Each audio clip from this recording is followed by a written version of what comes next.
Assalamualaikum warahmatullahi wabarakatuh. Mahasiswa semester kelima Sistem Komputer. Hari ini kita pertemuan pertama tentang mata kuliah Arsitektur dan Organisasi Komputer. Perkenalkan, saya Muhammad Daniel Swanasya MKOM, pengampu mata kuliah ini Arsitektur dan Organisasi Komputer. Pada pertemuan pertama kita melakukan via metode self-host ya. Nanti saya upload linknya di lihat. Jadi dalam pertemuan pertama ini saya akan menjelaskan tentang kontrak kuliah dan nantinya akan ada sedikit perkenalan tentang Universitas Pembangunan Pancabudi. Jadi di dalam pertemuan pertama ini ada beberapa poin tentang kontrak kuliah kita. Yang pertama itu nanti metode pengajaran digunakan itu ada bentuk kuliah, diskusi, proyek dan lain-lain ya.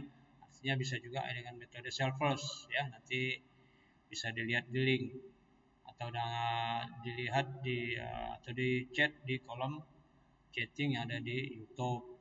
Kedua, penilaian kriteria evaluasi. Jadi nanti akan ada yang namanya ujian, ada tugas dan partisipasi. Yang ketiga, etika dan norma yang diharapkan di kelas. Ini di kelas ya. Nanti ada etika yang diharapkan dalam memberikan komentar atau chattingan di dalam website atau di metode self-host ini. Yang keempat, kebijakan terkait keterlambatan ya. Nanti itu haknya ada di saya, siapa yang terlambat berikan komen dan terkait dengan absensinya ya, siapa yang hadir di dalam membaca atau melihat materi perkuliahan arsitektur dan organisasi komputer ini.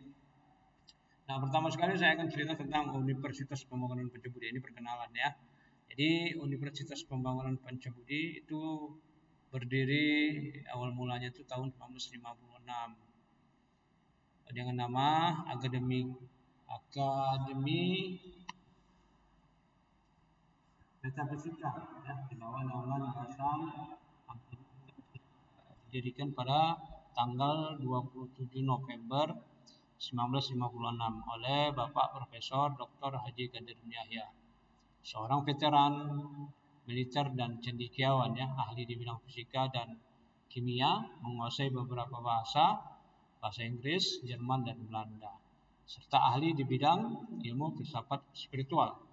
Nah, pada tahun 1961 berganti nama. Jadi tadi ada Akademi Metafisika berubah menjadi Universitas Pembangunan Pancabudi, dan pada tanggal 19 Desember 1961 ditetapkanlah sebagai tanggal berdirinya Universitas Pembangunan Pancabudi, yang kemudian ini terdaftar resmi di Lembaga Pendidikan Tinggi di Indonesia atau yang sekarang itu di Kemendikbud ya, di Dikti.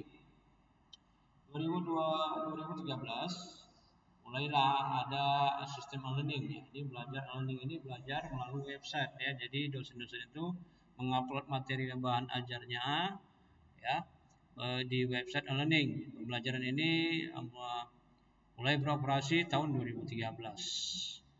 Nah, di tahun 2017 ini ada peleburan ya, 7 fakultas menjadi 4 fakultas. Dulu banyak, sekarang jadi 4, yaitu Fakultas Agama Islam dan Humaniora, di bawahnya ada filsafat ya, ada Pendidikan Agama Islam, kemudian Fakultas Sains dan Teknologi ya, ini ada prodi Sistem Komputer, ada prodi Teknik Komputer, ada Elektro, ada Agro, Ekoteknologi. Nah, begitu juga Fakultas Social Science ya. Di Social Science ini ada manajemen, ada akuntansi, ada hukum, dan kemudian program pasca sarjana. Ya, program pasca sarjana itu banyak. Sekarang itu sudah ada Magister Teknologi Informasi, kemudian Magister Akuntansi, Magister Hukum Kesehatan, Magister Manajemen, ya. Kemudian 2020 ini dimulailah ada pengabdian masyarakat, ya, dikenal dengan Membangun Desa Membangun Indonesia. Itulah sekilas tentang Universitas Pembangunan Budi ya, mulai dari 1956 sampai 2020. Nah, visinya itu menjadikan perguruan tinggi swasta yang terkemuka. Terkemuka ini terkenal ya, berbasis religius ya, berbasis punya karakter ya, religius atau akhlak yang baik dalam mengembangkan iptek yang bermanfaat bagi kemaslahatan umat. Jadi diharapkan nanti perguruan tinggi ini akan menghasilkan alumni-alumni yang berbasis religius ya. Jadi dia memiliki akhlak yang baik dalam mengembangkan iptek yang bermanfaat bagi kemaslahatan umat atau masyarakat nantinya ya. Kemudian visi, ya, visi ini ada 5. Yang pertama melaksanakan pengabdian sesuai dengan piagam baca budi. Piagam baca budi ini ada ya. Ada 5, mengabdi kepada Tuhan Yang Maha Esa, mengabdi kepada negara, nusa, bangsa dan dunia. Yang kedua, mengembangkan iptek berdasarkan Al-Quran dan hadis, mencerdaskan kehidupan bangsa dengan menggali sumber-sumber ilmu yang berfaedah dalam bidang iptek dan iftak. Kemudian yang ketiga, melaksanakan pendidikan, penelitian, pengabdian untuk bangsa dan negara yang mutunya dapat bersaing secara nasional, internasional dalam fitrah pengabdian terhadap Allah Subhanahu wa taala. Yang keempat, mendorong fungsi kekhalifahan yang mewujudkan kebahagiaan kehidupan manusia dalam dimensi dunia dan akhirat. Yang kelima, melestarikan sumber daya alam dan lingkungan serta kehidupan sesuai dengan syariat Islam. Nah, ini ada informasi terkait dengan prodi-prodi yang ada di Universitas Pembangunan Budi, mulai dari ilmu hukum, terus ada manajemen, ya, akuntansi, ekonomi pembangunan, terus perpajakan. Ini sih yang saya katakan tadi di bawah Fakultas Social Science, ya. Kemudian ada Sains dan Teknologi, itu ada Agroekoteknologi, kemudian ada Teknik Komputer, ada Peternakan, ada Teknologi Informasi, kemudian ada Teknik Arsitektur, Sistem Komputer, dan Teknik Elektro. Ini Sains Teknologi ya, Sains dan Teknologi. Kemudian ada Fakultas Agama Islam dan Humaniora, di dalamnya itu ada filsafat, pendidikan Islam, anak usia dini, kemudian pendidikan agama Islam. Kemudian pasca sarjana ini ada magister ekonomi, magister ilmu hukum, magister akuntansi, magister manajemen, magister teknologi informasi, magister hukum kesehatan, magister perencanaan wilayah dan kota. Nah, ini beberapa program studi yang ada di Universitas Pembangunan Budi. Jika seandainya nanti ada saudara, kawan, kerabat ya, yang ingin menanyakan tentang informasi tentang program studi yang ada di Pancabudi, ini bisa dilihat ya atau di-download di website Pancabudi. Ya, uang daftarnya 250 nanti plus uang kuliah ya. Kemudian tersedia pula ada beasiswa ya, beasiswa prestasi, kemudian beasiswa kompetensi akademik, beasiswa khusus, beasiswa putri-putri daerah, putra-putri daerah, ya. Kemudian bisa KIP kuliah dan beasiswa alumni. Ya, nanti bisa dilihat di websitenya ya. Ini sekilas tentang Universitas Pembangunan Pancabudi ya. Kemudian ada juga di Pancabudi ini ada nilai-nilainya ya. Nah, ini diambil dari nilai-nilai dari yayasan. Yang pertama, menjaga kemurnian akidah tauhid ya, melaksanakan syariat, sholat, zikir dan lain-lain. Dua, bersyukur, bersukacita dan tidak mengeluh. Nanti diharapkan mahasiswa lulusan kita itu pandai bersyukur ya, bersukacita dan tidak mengeluh. Kemudian rendah hati, memaafkan, tidak tersinggung, tidak marah dan tidak ajaib. Ini tadi yang saya katakan akhlak yang berbasis religius ya. Kemudian berpikir positif, berprasangka baik dan tidak bergunjing ya. Kemudian optimis dan tidak mengatakan tidak mungkin, tidak bisa dan tidak mau. Nah, ini salah satu nilai yang sangat baik, karena kita terkadang harus optimis ya melakukan sesuatu pekerjaan, tugas dan lain sebagainya. Tidak mungkin, tidak bisa dan tidak jaim ini kita tidak boleh katakan. Yang keenam, berempati dan memberikan solusi, bukan mengkritik atau mencela. Ya, kalau seandainya ada rapat, upayakan kita itu sembari mengkritik tapi memberikan solusi juga. Ya, nah kritik apa? Kritik yang membangun. Kalau nggak membangun, ya ini nanti saling adu argumen, alasan ya. Terus yang ketujuh, patuh kepada pemimpin dan mentaati peraturan. Ya. Kemudian silabus mata kuliah arsitektur dan organisasi komputer ini ada beberapa poin. Yang pertama yang nantinya akan dibahas yaitu sejarah perkembangan komputer dan fungsi dari sistem komputer. Nah, ini nanti kita jelaskan bagaimana nanti sejarah perkembangan komputer itu mulai dari tahun ke tahun ya. Jadi sebenarnya komputer itu dulunya sebesar rumah ya. Terus tampilan atau tempat penyimpanan daya itu besar ya. Nanti kita lihat sejarah bagaimana komputer itu. Dan fungsi dari sistem komputer ya. Fungsi sistem komputer itu apa sebenarnya ya? Nanti kita lihat. Kemudian komponen-komponen sistem komputer. Nah, di dalam komputer itu PC itu banyak ragamnya ya. Banyak banyak alat-alatnya. Jadi kita harus lihat nanti ya sistem komputer itu apa saja komponennya. Ada motherboard, kemudian ada prosesor, kemudian ada memori, kemudian ada power supply dan sebagainya. Terus operasi aritmatika dan logika. Ya ini operasi tentang matematika ya. Bagaimana komputer itu bisa bekerja ya atas perintah user, atas perintah kita membuat penjumlahan, perkalian, pembagian dan lain sebagainya bisa tersistematis ya dan cepat ya. Kemudian 4 prinsip kerja sistem memori dalam komputer ya, bagaimana nanti sistem memori yang bekerja. Yang kelima, proses kerja CPU. 6, cara kerja input output dan DMA dalam komputer. 7, prinsip kerja struktur interkoneksi komputer ya. 8, operasi unit control. 9, chipset komputer. 10, konsep multiprosesor dan parallel processing ya. Inilah dia topik yang akan dibahas nanti dalam semester 1 semester. Nah, jadwal kuliah ini sudah dimulai 23 September sampai dengan 11 Januari 2025. Nah, ujian tengah semesternya itu tanggal 11 sampai 16 November 2024 dan ujian akhirnya 13 Januari sampai 1 Februari 2025. Nah, capaian pembelajaran lulusan prodi ini, mata kuliah ini adalah nantinya bisa berkontribusi dalam meningkatkan mutu kehidupan bermasyarakat, berbangsa, bernegara, berhadapan berdasarkan Pancasila.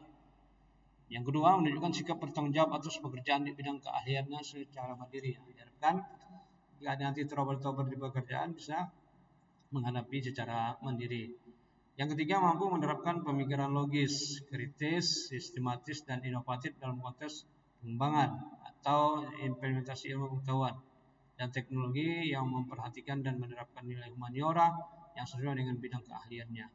4, mampu menunjukkan kinerja mandiri, bermutu dan terukur.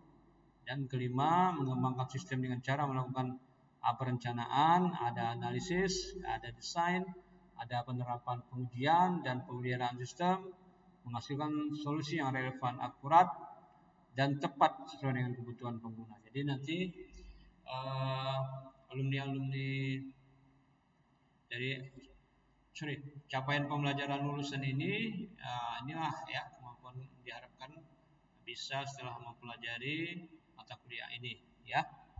Kemudian capaian mata kuliahnya yang pertama menganalisis ya, mampu menganalisis dan mengembangkan sistem serta prosedur yang berkaitan dengan sistem komputer serta memberikan rekomendasi berkaitan dengan sistem komputer yang lebih efisien dan efektif.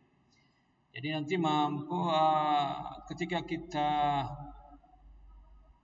lulus dari mata kuliah ini, diharapkan kita juga bisa memberikan rekomendasi ya, misalnya ada seorang teman atau saudara atau pimpinan yang ingin membeli sebuah komputer, kita bisa merekomendasikan mana komputer yang lebih efisien dan efektif ya.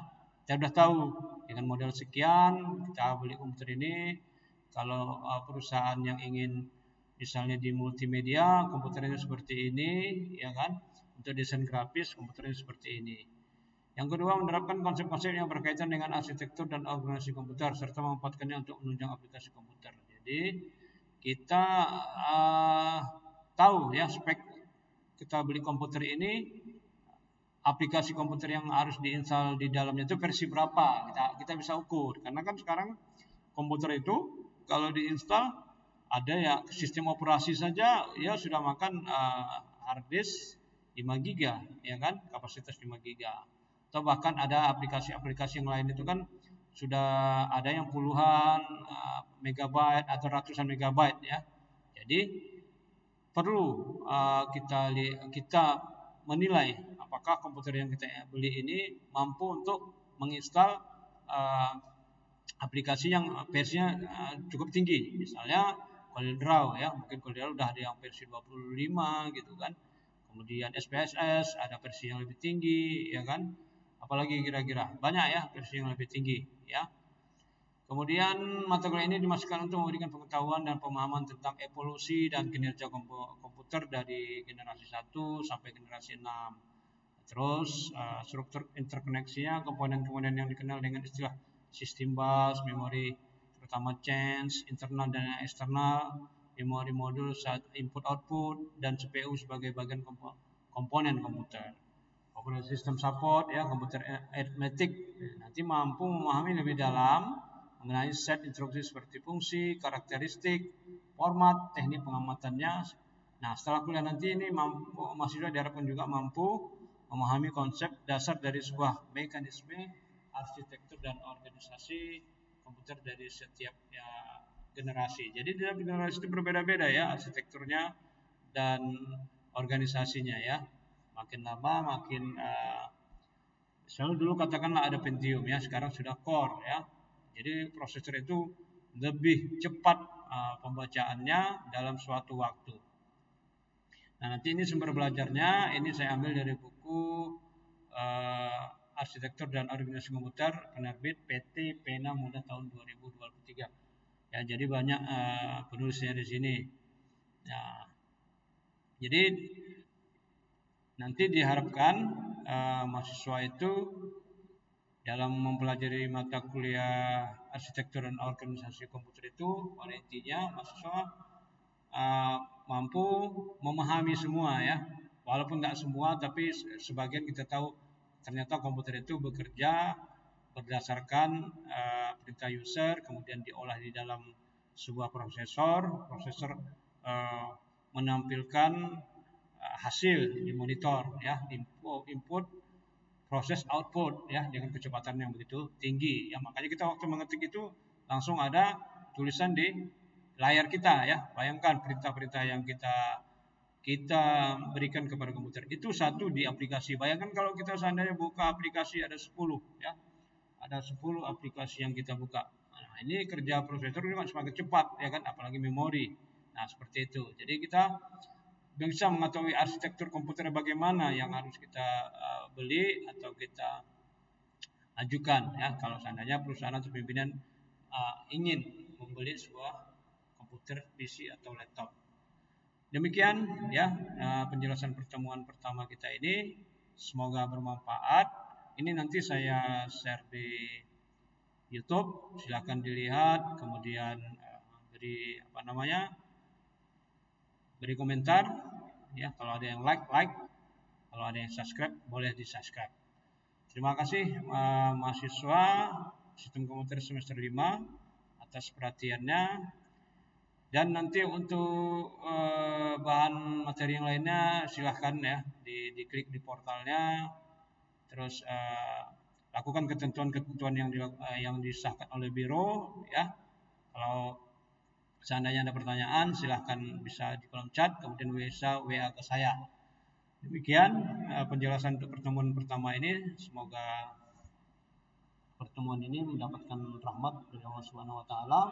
Saya akhiri, alhamdulillah. Assalamualaikum warahmatullahi wabarakatuh.